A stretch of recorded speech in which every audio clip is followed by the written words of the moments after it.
I cannot really tell if they're bullshitting me or not. The problem is that they have bullshitted me so far. So, they don't have a track record already. So, as usual. So, and the condescending laugh, Maria, Maria. If, like, dude, you used to make fun of these kind of people, Dan. Oh, you just told the truth. How dare you? Laugh nervously. I can't believe he told the truth. We were supposed to bullshit everybody. Oh my god. What are you doing? What are you doing, huh? Are you crazy telling people the truth? Hello and welcome back, gringos y gringas, beaners and beanerettes, to El Racist Latino. And I am your host, Rafa, and thank you for joining me again for the second episode. And we are now gonna watch along on the second part of the Kash Patel and Dan Bongino interview with Fox News and Maria Bartiromos, to be exact.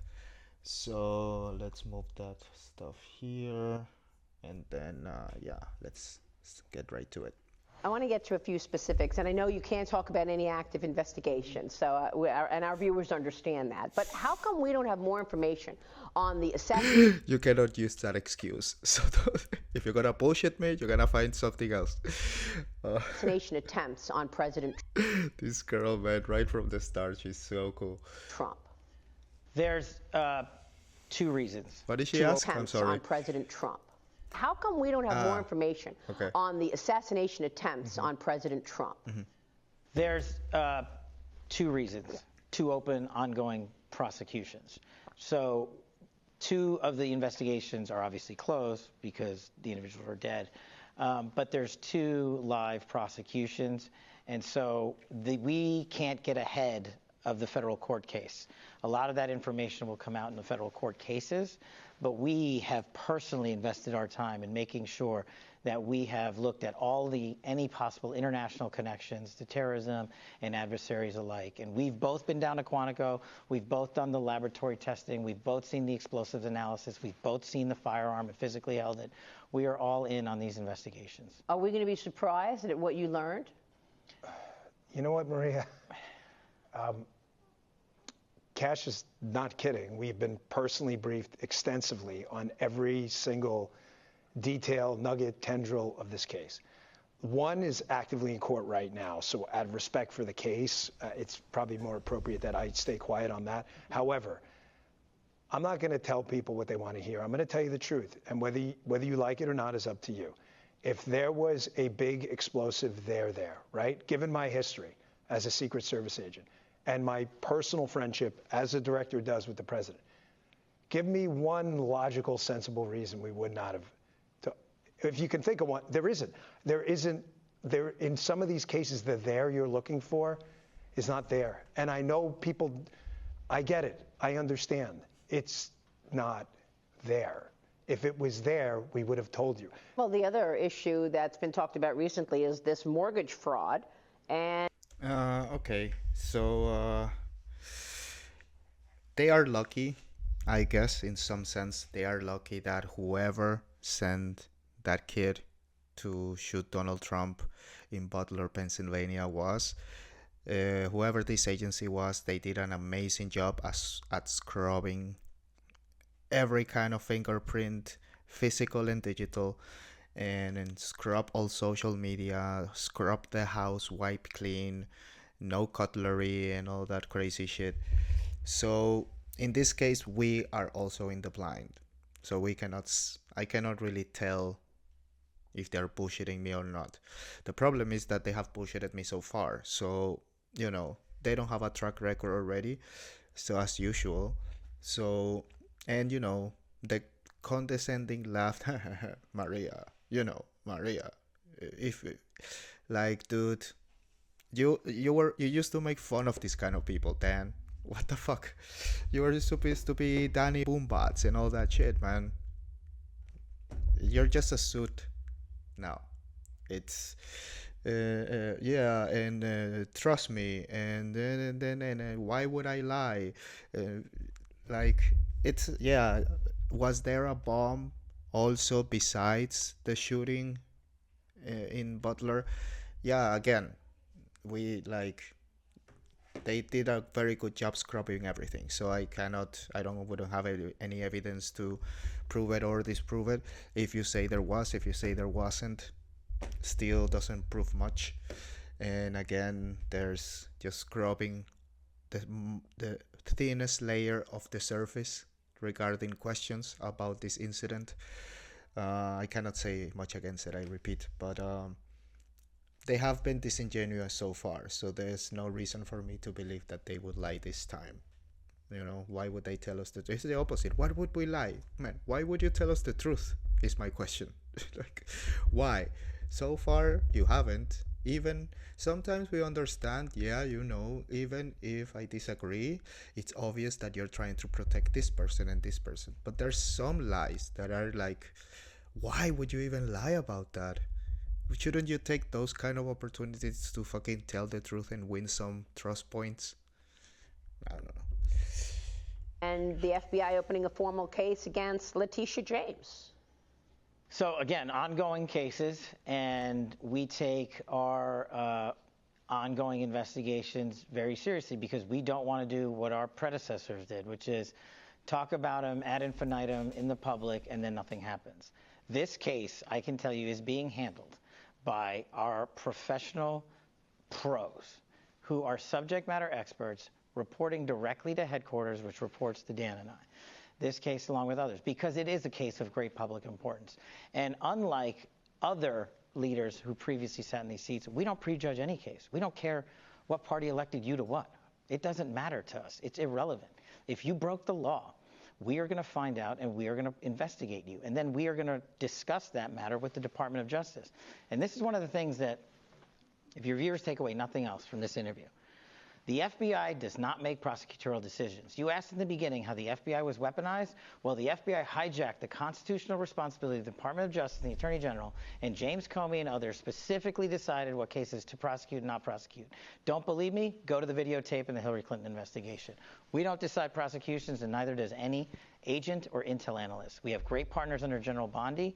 We work with them and discuss the matter with them, but the prosecutorial decision is with them. So is there a directive now to focus on fighting real crime, look at illegal migration, look at the sex trafficking and scale? It feels like a recipe. I don't even have to speak about Letitia James. I don't think she's that important when it comes to when you're zooming all the way out, the overall globalization and this situation, this political, cultural, spiritual war that's going on. So I'm not even gonna talk about that. But on the other hand, it seems all the answers, they seem like a recipe. They seem to be a lot of trust me. If you don't trust me, I don't care. Go check for yourself, or blah blah blah. I have seen the documents, I promise. And a lot of soon delaying, and then kind of trying to explain to us why would they lie. It's just like the same with different words. You know what I mean? Like a reggaeton song. Just fucking it is fucking and different lyrics. That's it. Back on the white collar business type crime?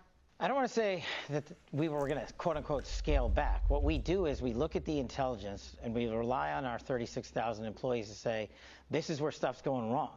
But right now, the reality of where stuff's going wrong more than counterterrorism, which is my wheelhouse and my background, is the narcotics industry and the sex trafficking industry. So there's more and more resources put on that and on the removal proceedings, which we're working with our partners at DHS on. That's just the reality today. But that's not to say we're forgetting about white-collar crime and counterterrorism. That's what you said. You said if you're hurting a child, taking away a child's innocence, we're coming for you. Yeah, with that knock at the door, it's on Amazon. That's going to be us. This is a huge job. And Maria, not only does it destroy innocence, I said to everyone in the room, say week 2 or 3, when Kash and I put Restoring Justice together to go get these mutts off the street, these kiddie pornographers and these animals, right?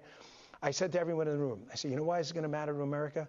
because everyone in the room is a child or a parent, right? There's no immaculate conceptions here, right? I love Jesus, but there's no one in the room, right? I said, this matters. And not only that, it creates generational crime, because abused kids then become abusers in a lot of these cases. I said, we have a chance right now. I said, we got to go make their lives painful, these bad guys. And we went and we locked up in a month, what, 400? We saved 115 kids. And you haven't even seen the beginning, because those 400, a lot of them are talking. And when you log on to that network next, you have no idea. Okay, so I guess I answered my own question from the previous video. They did have some influence. Obviously, as I said, if they would have done it, they wouldn't wait to show it off, and here they are showing off. But it's a good show off. Like, I respect, support, good job, 100%, nothing negative to say. And yeah, kids are priority. Like, there's two priorities: is the truth and kids. There's the rest we can discuss and sit down and have arguments, but these are the red lines. These are the non-negotiables.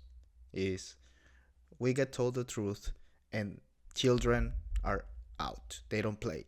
They are not playing. They don't have tickets. They are not coming in the show. They decide if they want to buy tickets when they're old enough. Right now, they're banned from access. So yeah, this is great news. Amazing. Idea we're doing. You think you're safe in your dark web? I promise you are absolutely not safe. You have no idea what we can do. Are you seeing an increase in the number of potential agents wanting to come in and work with you? Look, the FBI is 38,000 when we're fully manned, which we're not. In the National Capital Region, in the 50-mile radius around Washington, D.C., there were 11,000 FBI employees. That's like a third of the workforce. A third of the crime doesn't happen here. So we're taking 1,500 of those folks and moving them out. Every state's getting a plus up.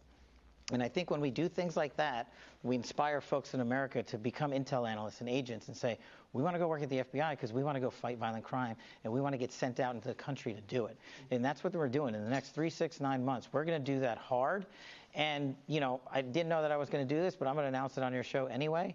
This FBI is leaving the Hoover building because this building is unsafe for our workforce, and we want the workforce. You just gave up a big nugget there. But we want the American men and women to know, if you're going to come. Oh, you just told the truth. How dare you? Laugh nervously. I can't believe he told the truth. We were supposed to bullshit everybody. Oh my God. What are you doing? What are you doing, huh? Are you crazy telling people the truth? Dude. The Hoover building moving, amazing. I think that's great. This is one of the clips that I saw before. One of the least played clips out there, but I still did see it. And yeah, I think that's great. That building is horrible looking and obviously unnecessary. I wouldn't know about how useful it is because I'm not the FBI fucking expert or whatever. But I do know that the building was hideous. So fucking tear it down and move outside to the woods or whatever. Amazing. Come work at the premier law enforcement agency in the world, we're going to give you a building that's commensurate with that, and that's not this place. I mean, the Trump administration is something like the fucking Salvadorian prison where they send the gangs and the MS-13s and stuff. Build something like that for the FBI. Fuck yeah, and the federal prisoners are right there with you. I would, man, dude. Nobody would complain about taxes if you build that shit. Or they were talking about Alcatraz. Set it up as your FBI headquarters with all the motherfuckers inside with you. I want to see that. That would be fun.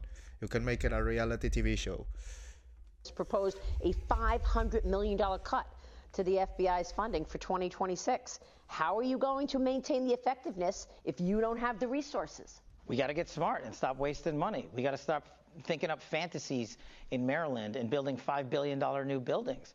We have people who are able to do the job on the budgets we're given. And we are going to work with the president and his team because he and his team know they have to budget for an entire government. I just got to worry about one agency. So does he. Yeah. And their job is 10 times harder than ours. They have to say, DOD's got to get this. What about DOT? What about Justice and Marshals? And what about Treasury? So we know that they are smartly putting together a budget. And we also know that there's ramifications from people here that weaponize this place and a cost to that. We're always going to fight for our personnel and for as much money as we can get. But I think when we show you real-time examples of getting out of places like this, because just to fix this building would cost billions of dollars only for a couple of years of runway, it shows you that we're serious about saving and being good stewards of the taxpayer dollars and hiring more agents instead of building new buildings. So what are your colleagues saying about this, that you're going to get out of the Hoover building? Well, he's a man of his word. I mean, he said that he was interested in shutting down Hoover, and I don't think people took him seriously. And it's been 2 months, and I think it's good that he broke it on your show, because me and him were on the tour yesterday of an alternate facility where the building we're looking at, and everyone was taking pictures, and they knew something was up because me and him were there. So that's good you guys got it first. But Kash could have made a pretty easy decision, which is go up to Congress and say, hey, you know what? We're going to go back and ask for this $1 billion new facility. And you know what he said? He said, go find us a place already up and running. We can go in. Well, it's going to need some upgrades, you know, skiffs where we can talk, safes, that kind of thing. Obviously, some security upgrades in the front. We are saving the taxpayer a fortune. So are you going to move 1,000 employees from Washington to field offices across the country? 1,500. 1,500. We are. We are already launched that plan, and we've looked at. They're going to Alabama? Well, so Redstone Arsenal is one of the crown jewels of the FBI, and it's on a military campus of 38,000 acres in Huntsville, Alabama.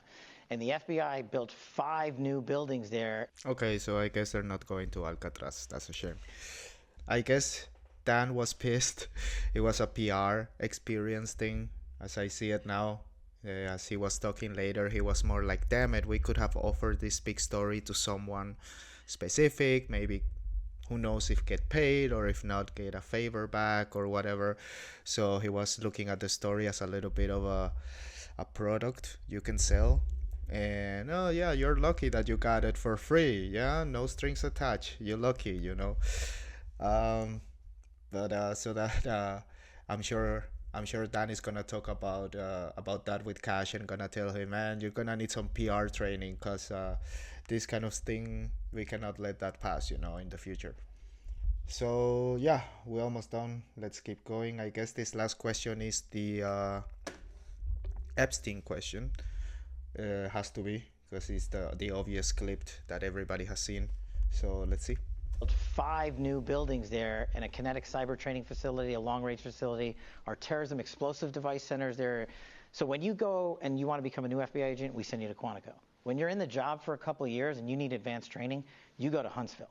And because we've had new buildings and new structures already there, we need our outdated facilities and personnel to move to Huntsville, where the training has been set up for them, and fill those seats. We don't need to build new buildings elsewhere. So a chunk of them are going there because it's essentially headquarters too, for lack of a better word. But the rest of the folks, we've looked at the map and we said, where are the worst crime spots in America?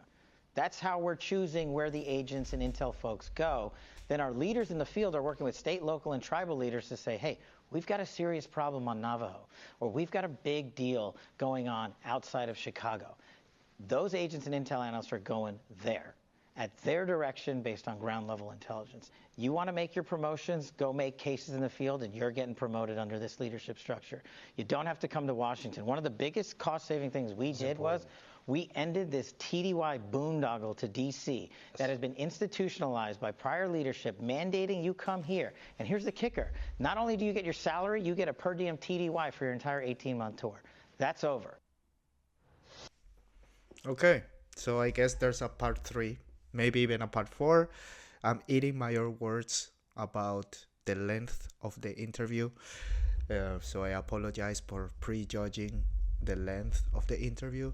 But of course, I meant everything else I said. So far, it's been a disgrace. It's been just like a fake update that they probably had too much pressure about, like from people to speak about what was going on. And they said, dude, even if we don't have anything, let's just sit down and give them something. But I guess this was Bongino's mistake to not anticipate the backlash for not saying anything after we have been hearing nothing since forever.